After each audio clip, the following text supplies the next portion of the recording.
હું Meena Jadav, post of defence training centre president, Sati Kor Seva trust અધ્યક્ષ. આજ રોજ વર્ષોથી ચાલી રહેલા સેવા કાર્ય રૂપી સતી કોર સેવા ટ્રસ્ટના મેન જેના નામનું આ ટ્રસ્ટ છે એવા હીરાબેન, જેમની યાદી રૂપે આજે નગરપાલિકા, વેરાવળ નગરપાલિકા તેમજ ગુજરાત રાજ્ય સરકારને અમારા બંને ટ્રસ્ટ વતી એક અનુરોધ છે કે વર્ષોથી જે વ્યક્તિ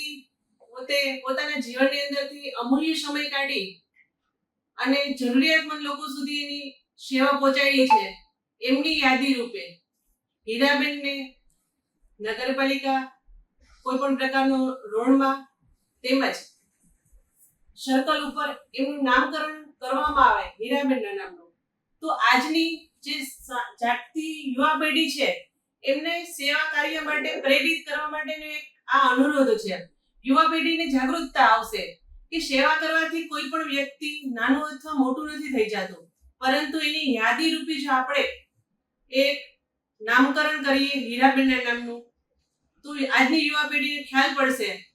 અને વર્ષોથી પરંપરાગત ચાલતી આપણી હિન્દુ સંસ્કૃતિ મુજબ સેવા જે આપણા હિન્દુ ધર્મની અંદર છે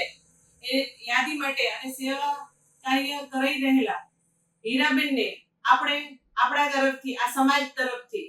એક નાનકડું અમથું એના નામનું નામકરણ, એમનો રોડ અથવા કોઈ પણ ચોકને નામ આપવામાં આવે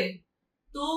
સતત વર્ષોથી 40 વર્ષથી સેવા કાર્ય કરી રહેલા હીરાબેનને શ્રદ્ધાંજલિ રૂપે આપણે એક જો નામકરણ હીરાબેન સતી કુંવર આપી શકીએ તો એમની સેવા, અમૂલ્ય કરેલી સેવા બદલ આપણો એક નાનકડો અમથો પ્રયાસ રહેશે અને આજની યુવા પેઢીને આપણા તરફથી એક સંદેશ જશે કે સેવા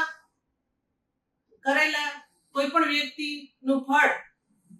જતું નથી, પરંતુ વર્ષો સુધી આ નામ યાદ રહી જાય હીરાબેનનું. તો ખાસ અમારા વતી, ખાસ અમારા બંને ટ્રસ્ટ વતી વેરાવળ નગરપાલિકાને તેમજ ગુજરાત રાજ્ય સરકારને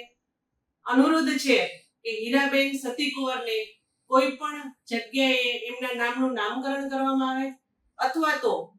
કોઈ પણ સર્કલને હીરાબેનનું નામ આપવામાં આવે, એ જ સંદેશ સાથે. જય હિન્દ.